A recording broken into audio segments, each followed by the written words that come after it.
Hello everyone, and welcome to the first episode of Today at PracticeForte. In this episode, you will get to know our trainers who are affiliates of the PracticeForte Advisory. Today, we will be speaking to Susan Tay, Mylene Chua, Christian von Bombach, Rodel Taton, and Marcus Lim. And I am your host, Shukrina Salam from OTP Law Corporation, an affiliate of PracticeForte. Let me now introduce our trainers to you. First up, we have Susan, who is a certified mediator with the Singapore International Mediation Institute, a mediator with the Singapore Mediation Centre, and the Law Society of Singapore. She is also the founder of OTP Law Corporation and co-founder of PracticeForte. She wears several other hats as parenting coordinator, collaborative family lawyer, and a mediation advocate. Next, we have Mylene, who is the managing director of OTP Law Corporation, a mediator, a mediation advocate, and PracticeForte's co-founder, as well as its programs initiator and developer. Next up, we have Christian, who is an accredited mediator with the German Federal Mediation Association, the MIC International Mediation Centre for Family Conflict and Child Abduction, as well as the Singapore International Mediation Institute. Christian is the founder of Bombach Mediation and an independent lecturer for intercultural communication and mediation at the Hamburg University of Applied Science, Osaka University, and other universities. Next, we have Rodel, who is a certified mediator, a dean at the Graduate School of Law San Sebastian Recolatas in Manila, Philippines, founder of Taton Law, and a consultant in the Alternative Dispute Resolution Unit of the UN Food and Agriculture Organization. And finally, we have Marcus, who is a certified mediator with the Singapore International Mediation Institute, as well as a mediator with Singapore State Courts and the Singapore Mediation Centre. Marcus is also a lecturer at the NUS Faculty of Law and trains for the Civil Service College. So, now that you know a little bit about our trainers' professional background, let us get to know them personally with some fun questions. I watched the Expanse series on science fiction series. It was quite interesting. I watched the newest Korean zombie series. All of us are dead. Yeah, all of us are dead. Yes, that's the one. Very, very interesting choices. I think our movie choices say quite a bit about us. Actually, if life is a movie, then I only watch the news. I'm sorry, you have to be honest since you are also being honest. It's true, we only watch the news. I love the news. Rodel, is yours Crazy Rich Asian? No. The Philippine politics that's good. As a movie, but I watched the series on Manifest. Next question. In this group, if you had to pick one person you would rather be stranded with on a deserted island, who would you pick? Do we I pick you, Shukrina. Do we pick from this room? Do we pick from this I'm not an option. or anyone? Yeah. Do we pick from this room or anyone at all? From this group, yeah, from this room. Oh, from this group. I was gonna say like Arnold or something. Maybe Mylene. I think she would have the craziest ideas to get from the island. Thank you. Yes, I get like unintentional stranded there, or I'm like literally, voluntarily going to the island. In which case, voluntarily, it'll be myself because that's what I want. I want the solitude, not the loneliness, because I don't get that. I like the solitude. But if I'm like crashed there, again, I don't have a choice. So I don't understand the question. Yeah, if you don't have a choice, if you're stuck there, you need to get out. Who would you want to have as a companion to help you out? I think I will pick Rodel. Because we're from tropical countries and we can work together to stay alive. It's more survival. Yeah. If interculturalness, right, helps survivability, I mean, sure as hell I go for Christian. Whatever it is, we could all spend some time off an island together, right? Actually, when all of you come to Singapore, you will spend time on an island together. It's not deserted, but it sure as hell is an island. Okay, if we spin things to like a positive side, if you could live anywhere right now, we've all been stuck in COVID, right? If you could live anywhere right now, where would it be? Oh, that's easy. I'll go to Malta. Or maybe something where I've never been before. I would probably pick maybe Canada. Really want to go there. An island near us, like Boracay Island.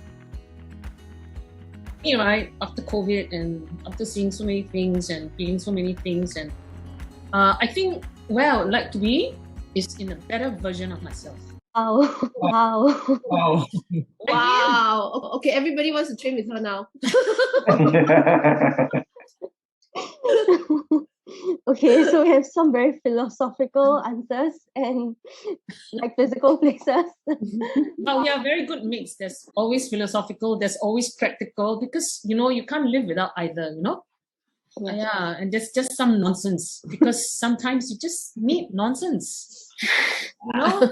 Sure. Right? I mean, like it's the glue that just keeps you sane, huh? Yeah. So switching a little bit from like what you guys would do recreationally, like movies and being on deserted islands, professionally, what would you say is your favorite thing about your career so far? To be part of PracticeForte. Oh, Rodell! wow, Rodell. You We are love you getting too. a cake for your birthday. You have a chance, Christian. Christian's birthday is tomorrow, by the way. That's right. Want your birthday cake? Yes. What's your answer? Actually, I think it's all the international trainings. So in Japan and Lithuania, and I'm really looking forward to the trainings with you. So going to another country, meeting mediators from a different background, I learn so much each time, and I like the exchanges. I'm surprised every time. It's of course there are nice friends and colleagues in Germany, but there I'm not surprised that often. I can expect what happens. And in international training, it's just wondrous each time. I learn so much and hope I can teach a lot from my perspective from Germany. So yeah, so far I would say the trainings in Japan, but soon the trainings in Singapore and the area together with you. I think for me, it's about being able to connect with people and being able to see how, when they get it, when they get something, an idea, a framework, a skill, and then they start to see a change, actual change in their lives or the way they communicate. That's something that always motivates me, and that's what continues to make me, give me energy to do what I do when I work with people, whether students or professionals. And of course, being able to work with friends and passionate individuals is always an inspiration. I think it's very hard to say enjoy, right? Like the word enjoy is, you've got to really love it every time. In everything that I do, there's always a lot of ups and downs. But perhaps if I can use the word meaning, right? What has been holding the most meaning for me, I think it's the work that I do in family law. Whether as a lawyer or as a mediation advocate or even as a mediator. So I connect, and for me, like Marcus, connection with people is very, very important. Helps that they teach me a lot and make a difference in their lives better, I hope. So that's one thing. The other thing about what Christian said also resonate with me. Because of what we do or what I do in family law, I can impart a lot of my experience, my knowledge, and that comes in when I train. That's also always after a very good training session where I felt like, okay, some of what I say can mean something to somebody or can help somebody. That's like always fantastic experience for me. From the Smurf point of view, okay, everyone, the Smurfs, right? They're the blue people, Smurf. Or from the Avatar point of view, I think all of us have played many roles in life, but I'm very conscious of the many roles I play in my life, and that either I have or I get thrust upon. And I don't know that I identify specifically with either being a trainer, or I identify with being a lawyer, or I identify with this. So I think, and you learn from so many people, so many things. I think what I'm happy with is that every time I'm into something, I'm happy to bring all that different perspectives with me. Sometimes it's garbled, but sometimes it's very relevant when you see something from either outside of yourself or from outside of itself. I think that really, I find it valuable for myself. And sometimes when I can see the similarities or the differences, the big picture it comes, and how to connect. So I really know what Marcus is saying as well. So and intercultural also is a bringing together of the perspectives, in a very positive way. I mean, you can choose how you want to see difference, or but I think once we know where we are headed, I think the positivity and how you explain and accept and understand and appreciate things, I think that's really what I like about there's so many things that I try to do. The end. Me? to come out in the television and a TV program that I have, because I wanted to come out in the TV and be watched by the people when I was a kid. So, and apart from that, I wanted to be a movie actor. So,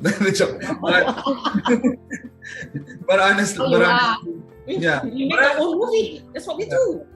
But honestly, it is fun working with people, different types of works that you get along with different people from like the television industry, or to the workers in the farms, or even to developmental work, for the advocacy work that we do, and even travel. So I think meeting people is one best thing to happen in one's career.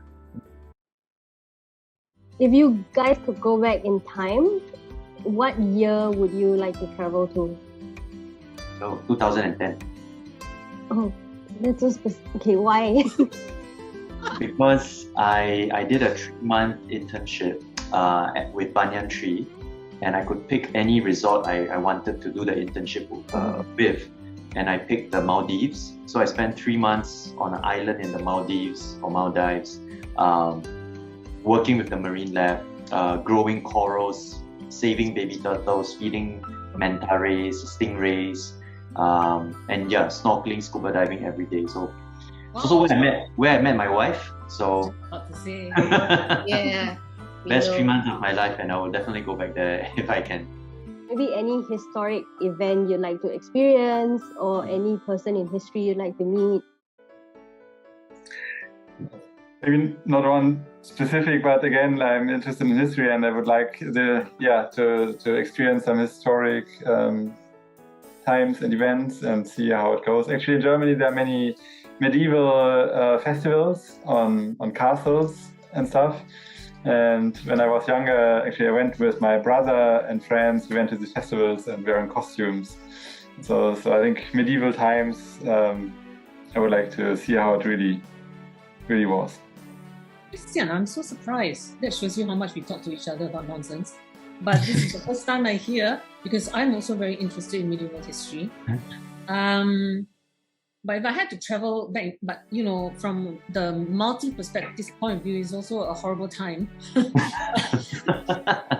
But what can I say? It depends where you look at it from. But I would really like to go back to a classical period, and maybe hang out with some classical music composers, which I do like classical music. So that's something I'd like to talk to people whom I know I'll never be, But don't get me wrong, I have a lot of self-esteem. I'm just not gonna be like a Beethoven.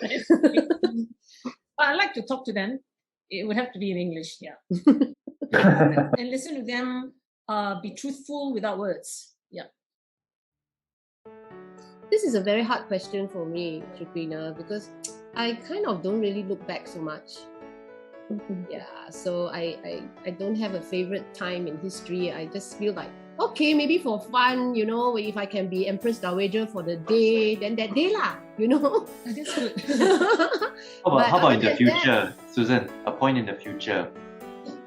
Yeah, where I can rule the whole galaxy, that would be nice Keep too. concept. Anything to do with building an Anything to do empire, with world domination. yeah, That's world so terrible, domination. right? You should Yeah, show pattern. this to There's a pattern. psychologists. Yeah lah. To be honest, I don't think I envy. That's why I only want it for one day. Well, just like them, I wanted to be in the medieval times, or probably meet the philosophers like Plato, Aristotle, Socrates, like that. I wanted to talk to them, but I don't want to go back to that time. I just wanted to go back to that time, and I just wanted to Like just zoom them or something. yeah, maybe just Yeah, Aris. just maybe the movies. Just maybe the movie experience. But I wanted to go back to that time when I felt undecided, or when I just wanted to become a bartender in an island resort, and maybe from there discover more friends and just enjoy without necessarily thinking about the problems of the world, the problems of parties in a particular case, or probably not settling cases. If I can just adapt your question to us a little bit, Sabrina, I think it really helps sometimes if we are able to go back to one day in a colleague's life, or one day in the life of people we're trying to understand, or one day in the life of people who are very different to us. I think we'll learn a whole lot. Just living one day of their life. It's just being in their shoes and Yes. Yeah. serious over. Yeah. We agree. I just related to that. If you could have a superpower that could help you be in your everyday life or in your role as a mediator, a trainer, or a lawyer, what would that be? No, I think about it questions too often, but I got an answer already. I also. I also. I better say first. Whoever say first gets it. I watch X-Men. I want to be the professor. Hello, me too. I want to be able to read the minds. I want to be able to finish all my household chores with a snap of a finger. I think And that will help your mediation work. I see, Marcus. I want to hold the power to all the Wi-Fi connections and all that, so I can control the world. Ah, What about you, Christian? As a mediator, I think the like reading mind, or the ability to really understand somebody, really good. We try hard to do so, become better. But if it's as a superpower and we understand everybody, maybe to change perspectives, to be able to see and understand the situation from somebody else's perspective. Yeah. But that's not a lot of fun, right? Is it? So maybe I have to it's think. so gentlemanly of you, Christian, but that's exactly the same answer as me. Last question. You've all been trainers and mediators for a while now. In like one sentence, if you could sum it up, why did you choose to become a trainer? Connection. Just one word: connection. Because we wanted to connect with the reality, with the people, with some future, for some aspirations, or some beliefs that we can do something good, something better, something big, not only for yourself but for the other people. I can relate to that as well.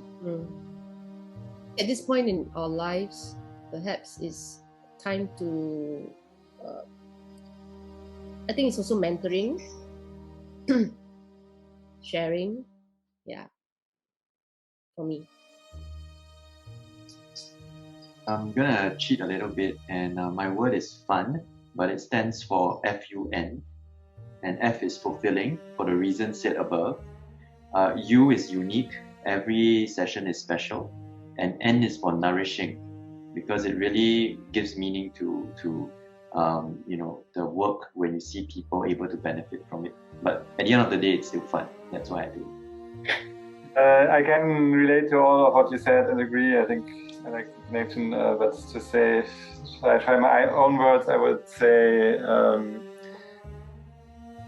maybe facilitation. It's a part of my nature to facilitate between people as a mediator, but also as a trainer. I am good at, and I really like to facilitate between people and help them understand each other. That's and it makes me happy if that works. If I feel what I contribute creates a space where learning and understanding can happen, and this is just marvelous. And then if I get this feedback, if people are happy about these moments and the learning, and something like Marcus said before, something changes in their lives and their personality, and there are these aha moments, that makes me really, really happy. And I think that's very part of my very nature. I think I agree with Adele that there is you feel inclined to want to communicate, and you want to communicate because you believe, and you believe because you do, and you feel that this is something you might be able to share with people, and because it's maybe how you view the world, and we all just love sharing our worldviews, don't we? But I think it's a little bit of that we just want people to access what we feel may have worked for us in our lives, or just believe that if we try, and we've seen it happen, and I think that's a lot of where a lot of us are coming from when you try to want to share this thing, whether it's a form of articles, training, or just conversation, dialogues, things like that, which I think always throws up more things as you go along. Yeah, that's where I think we come from as a group.